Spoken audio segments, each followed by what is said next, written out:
जय जगन्नाथ दर्शक बंधु आमर यूट्यूब चैनल ओडिया ज्ञान सागर रे आपण मानंकु स्वागत। प्रिय दर्शक बंधु, तुला राशिर व्यक्ति माने सबुठारु अलगा होइथान्ते, बहुत ही खास होइथान्ते, संपूर्ण नियारा होइथान्ते। तुला राशिर लोक माने भिड़ भितर भी बारी होई पड़ती, बहुत ही आकर्षक लोक होइथान्ते, देखिबाकू बहुत ही सुंदर होइथान्ति। आखि दुईटी अत्यंत सुंदर होइथाए एवं चाहाणी बा ठाणी एमानंकर आहुरी आकर्षक होइथाए, काहींकि ना एहा शुक्रंकर राशि अटे एवं सुंदरता एमानंकु उपहार रे मिलिअछि। एमाने अत्यंत सुंदर होइथान्ति, शांत ओ कोमल होइथान्ति।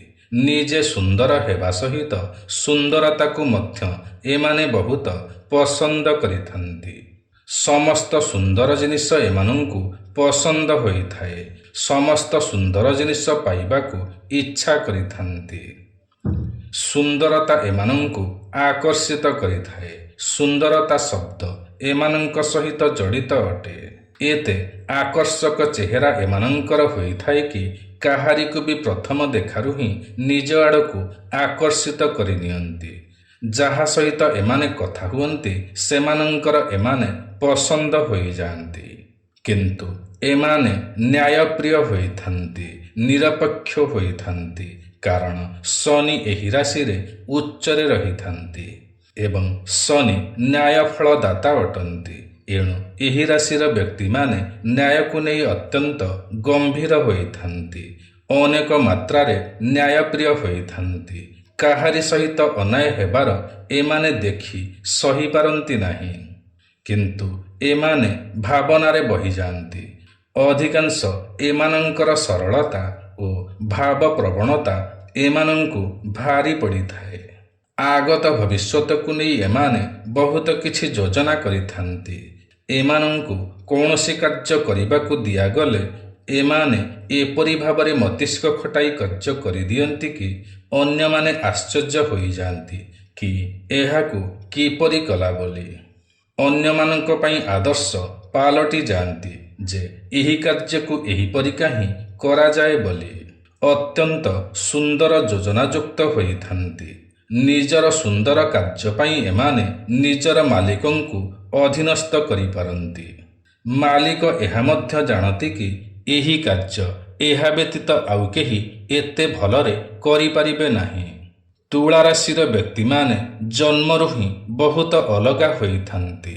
एमानंकर सर्वदा एहा चेष्टा रहिथाए कि अन्य मानंको किपरि खुशी रे रखिबे एवं एमाने अन्य मानंकर खुशी देखिले गर्वित अनुभव करती। केबे भी निज पाई चिंता करती नाही, सर्वदा अन्य मानंक पाई चिंता करिथान्ति। निज परिवार पाई, निजर मित्र मानंक पाई, निज सहित जड़ित समस्तंक पाई चिंता करिथान्ति।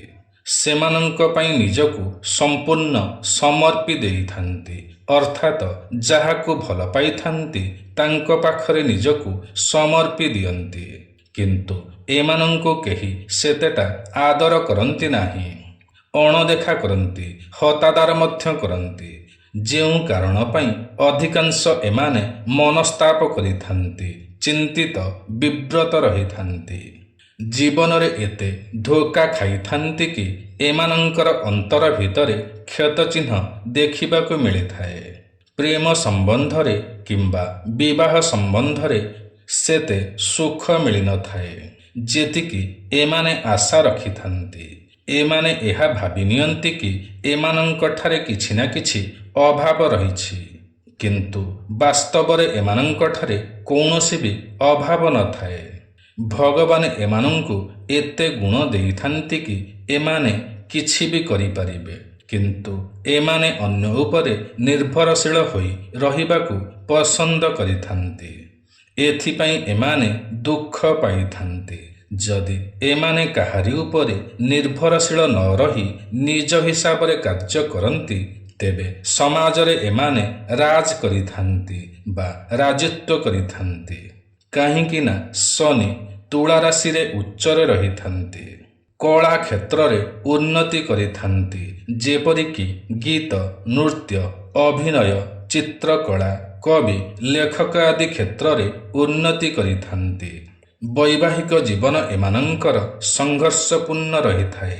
34 ବର୍ଷ ପରେ ଜୀବନରେ ପରିବର୍ତ୍ତନ ଆସିଥାଏ। ତାହା ସବୁ ଏମାନେ ପାଇଥାନ୍ତି ଯାହା ସବୁ ଏମାନେ ଇଚ୍ଛା ରଖିଥାନ୍ତି।